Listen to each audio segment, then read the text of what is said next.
Hello Flosstube! Welcome to my corner of the Flosstube world. My name is Kate and this is my channel, Stitchy Kate. Last week I posted a video with about half of my whips, and in this video I'm going to show the other half of my whips. Then I will be all caught up with my Flosstube hiatus, and we will be back to business as usual with hopefully weekly or bi-weekly videos.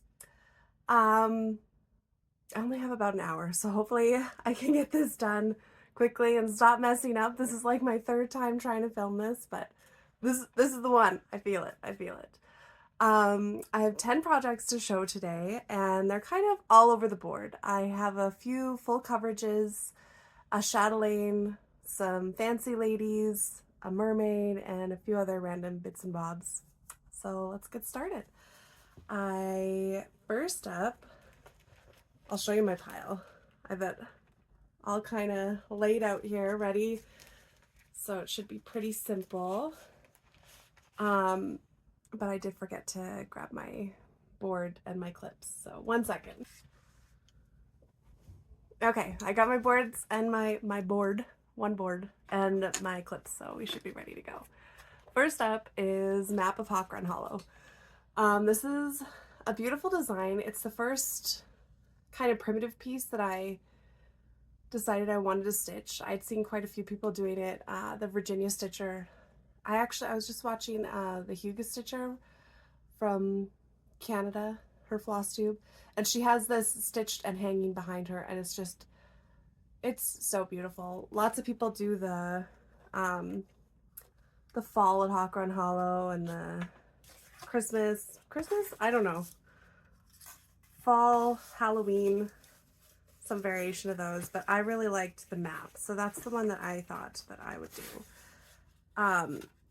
But then I started stitching it, and I'm finding 40 count difficult. It's not, my eyes can't quite handle the 40 count.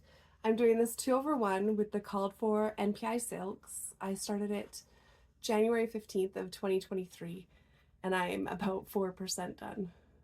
I have it in Pattern Keeper, but it's not, but I scan the paper pattern in, so all the blank spaces, it's kind of hard to tell exactly where I'm at. I wanted to start with the eagle because I figured all that brown, like the eagle is massive. It runs the entire length of the side of the project, and I thought I'd better get that done first and then move on to the more fun stuff. But I thought to try and get this done, just like I did with the Barber Anna back here, I would start doing 1 strand a day on it. So I should start making some progress on this. This will be the first thing I work on every day, and I'll get 1 strand in. And I found that 1 strand, the length that I have it cut, makes about 50 stitches on this. So doing 1 strand a day, I did the math, and I'll be done in June of 2027. Which honestly isn't that bad. Like, there are people working on Hades and their end goal is like 5 years away, 10 years away. So if I got this done by June of 2027, that would be awesome. But so that is Map of Hawk Run Hollow. Next up is a Treasure Time from Dimensions.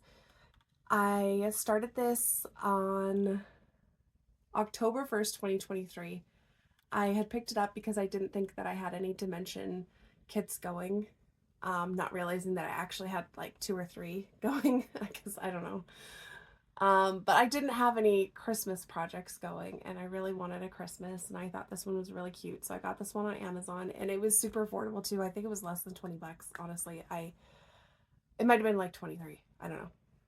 So there was this guy, and I figure I'm at about 7.92% done. This one I have in Pattern Keeper as well, and it's a little easier to keep track of because it's full coverage, so Pattern Keeper is pretty accurate.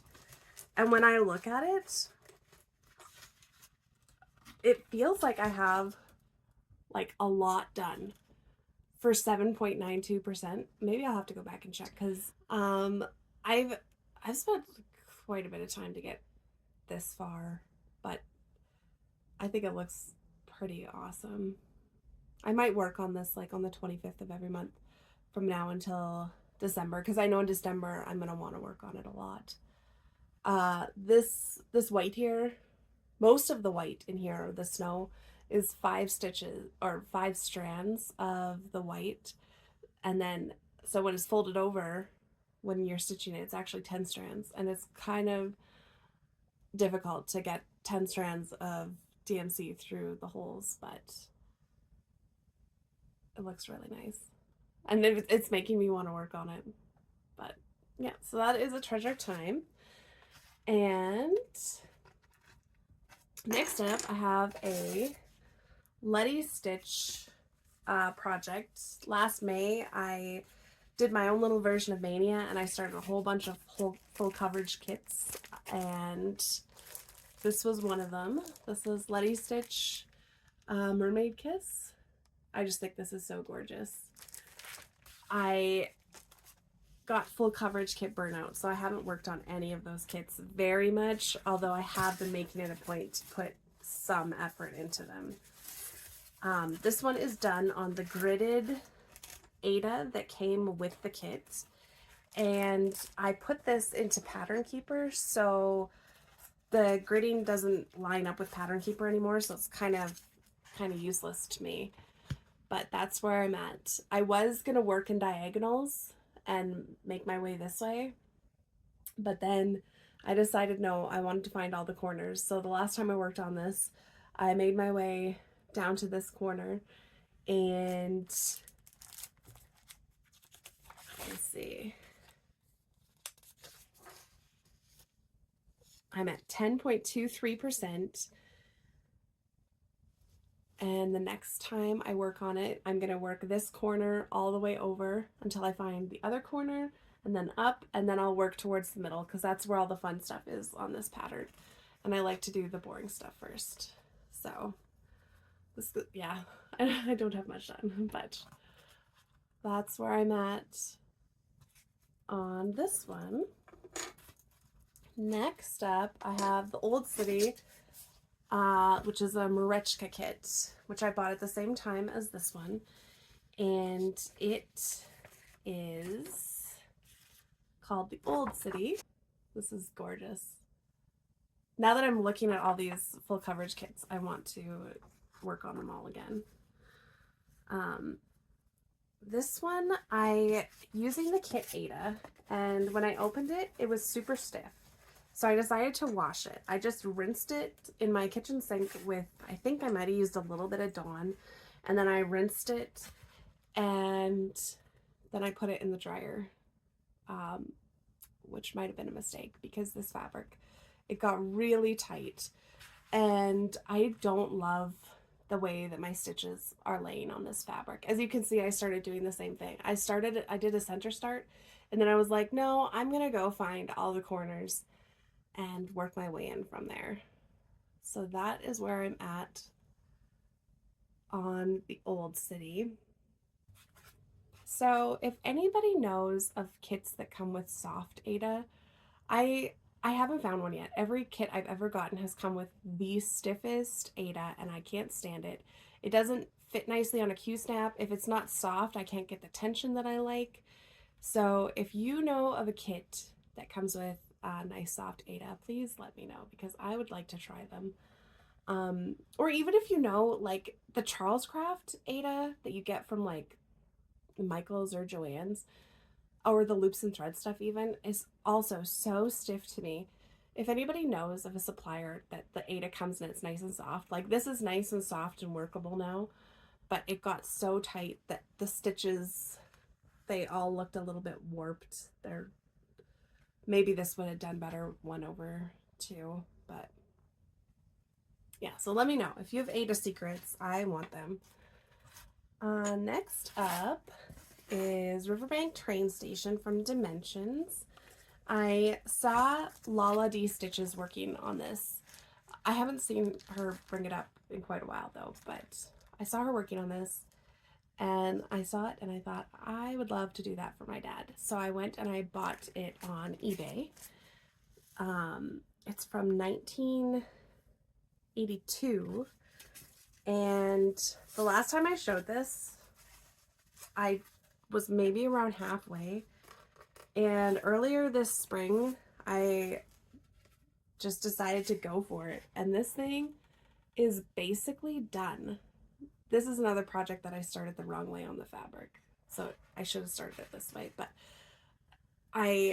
there was enough margins, like nothing's running off the page. I just decided to stay with it. And then I'm just going to finish this as a wall hanging. I'm going to kind of quilt it. I'm going to add some fabric around the edges. And I have this like suede that I'm going to kind of stitch into it and make like a hanging thread, hanging a rope for hanging. I don't know. That is this. It is nearly done. The reason that I didn't finish it is because I was working on, I don't know if this is steps or like grass or something, but I was finishing it up and this is the right color. This is the wrong color. When I did it over here, I used this yellow and it's supposed to be a lighter color. And I was like, you know what? I don't care if I could finish this in less than an hour. I made this mistake. I have to pick all of this out. So I'm just going to put you back in the cupboard for 6 months. I'm done with you. But I really should finish this. It would take me so little time at all. All that's left is some steps. And then each of these blinds, I need to put a little blue bead on there. I don't do French knots because my French knots are hideous. So I always replace them with beads. And as you can see up here, these are all the beads. These were supposed to be French knots. They were all going to be yellow French knots, I believe. And I decided to replace them with Mayuki Delica beads. So those are all beads instead of French knots. You can tell that it was charted. It was made quite a while ago. Like it's kind of an antique style, but I think it's gorgeous. Which is surprising because I usually like stuff that's like heavily backstitched and more modern, but yeah, I'm excited to send this to my dad. His birthday was actually yesterday. If I hadn't made that mistake, he would have had this. I would have mailed it to him and he would have had it for his birthday. But maybe it'll be a Christmas present now. Next up is the Bella Filipina Mermaid of the Season style. This is autumn and I started it in November 17th, 2023, and I figure it's about 45% done. I lost it. I lost it for a while, and I was looking for it. I thought maybe I'd put it in because it's so small. I thought maybe I'd put it in a different project bag with another project, but no, it had just like fallen behind. So if all my project bags are this way, it was behind them all this way. So when I was going to make this video and I was pulling out all my project bags, I finally found it. So here she is. She's not lost, she is found. And I haven't started any of the other seasons of this stitch along yet. This came out from Fiberlicious Yummy Fibers, and they were all supposed to go together. So there's spring, summer, autumn, and winter, and they were all supposed to go together. There was like a border to put around all of them, but I decided that I was going to do them all separately and all on their own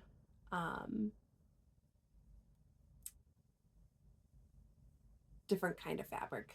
And this is 28 count Jade Lugana from Zweigart. And I thought this went really well with the autumn mermaid.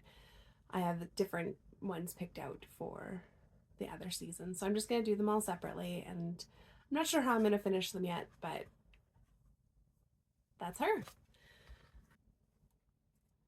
Next up, I have a Mill Hill kit. It is Fairy Garden, and I don't like working on perforated paper, but I do like working with beads, so I like Mill Hill kits. And so instead of working on the perforated paper, I am doing this one on 28 count Cashel linen in the colorway Dubloons, which is fun. It's a fun name, but so that's where I'm at on this one. This was just a little piece that I had hanging out, and honestly it's full coverage. You can't hardly even see the background linen, so what a waste of some beautifully modeled linen, but you know, live and learn. That is where I'm at on this fairy garden piece, and it's cute. It's real cute. I sometimes get burnt out working in all the blue and white, but I'm mostly done with it now. Next up, it's just a bunch of mushrooms and flowers. I have her all backstitched and beaded, so that's nice. This could have been a finish this year, but honestly, I don't really feel called. I'm kind of over spring now. I'm ready for Halloween. I was watching the Sharky Stitcher. If you like Chatelaines and Mirabilias and Fancy Ladies, you'll really enjoy the Sharky Stitcher here on YouTube. And she was doing a Chatelaine. Speaking of Chatelaines, that's my next project that I'm going to show. She was doing a Chatelaine whip parade kind of introductory thing. She just posted, I think, like yesterday. And she showed a Chatelaine Halloween mandala. And that's pretty much all I can think about right now, is how much I want to start that. And I'm probably going to. This is Winter Fairy from Chatelaine. I'm doing this on 32 count Belfast linen from Zweigart in the colorway white. I've made some good progress on this. I started it on November 27th, 2023, and I'm about 25% done. But I have run into an issue with that piece, and that issue is that the fabric is white and a lot of this thread is white, so it blends right in, and I'm not loving it. I did this fairy last week, and I'm pretty disappointed at how little of the details you can see with the white just blending into the linen. And so I'm thinking what I'm going to do is I'm going to stop here. This is going to be the end of the piece. I'm going to carry this border around, and then there's a couple of these on each side. So I'm going to do those, cut the border off down here, and call this one done.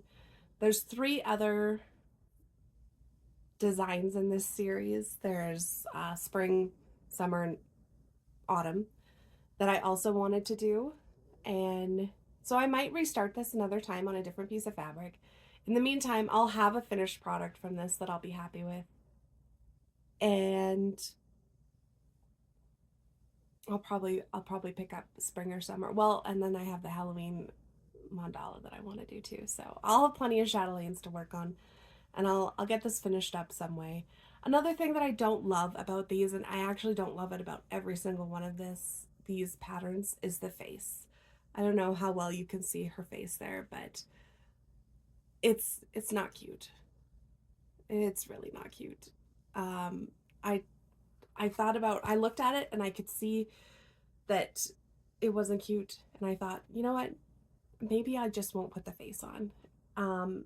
Mirabilia, on a lot of her Nora Corbetts, she doesn't put a face on them because they are so small. It's hard to get any kind of detail without it just looking like you drew a couple lines to make somebody's face. And this face is tinier than those, so that's why it's so difficult. But I'm either going to do some research, find a cute little face, like detailing, and put that on here, or I'm just not going to put like the eyebrows, the mouth, and the eyes on these because it looks goofy to me. That is my plan for this. And this is so much fun.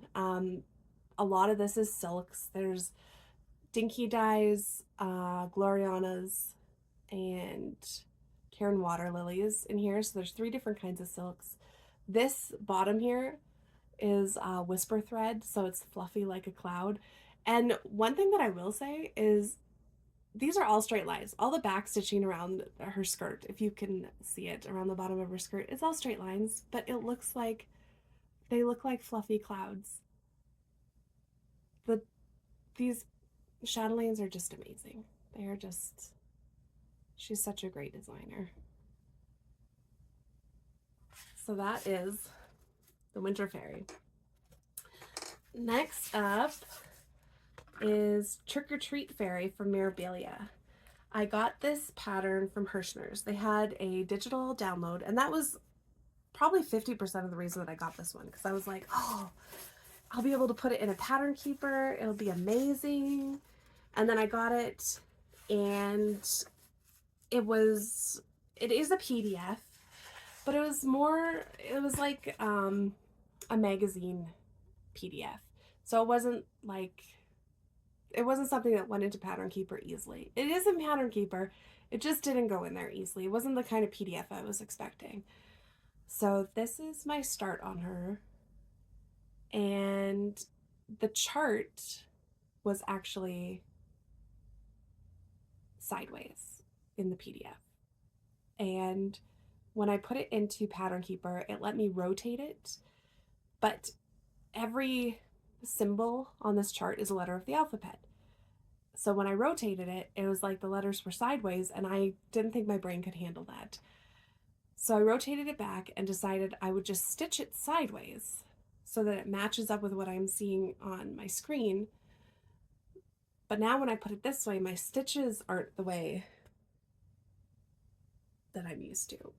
And this is going to be cute when it's done, but I've way overcomplicated this for myself. I should have just rotated the PDF in like Adobe or something and filled it out with the highlighter as I went, because now I've just made it super complicated for myself.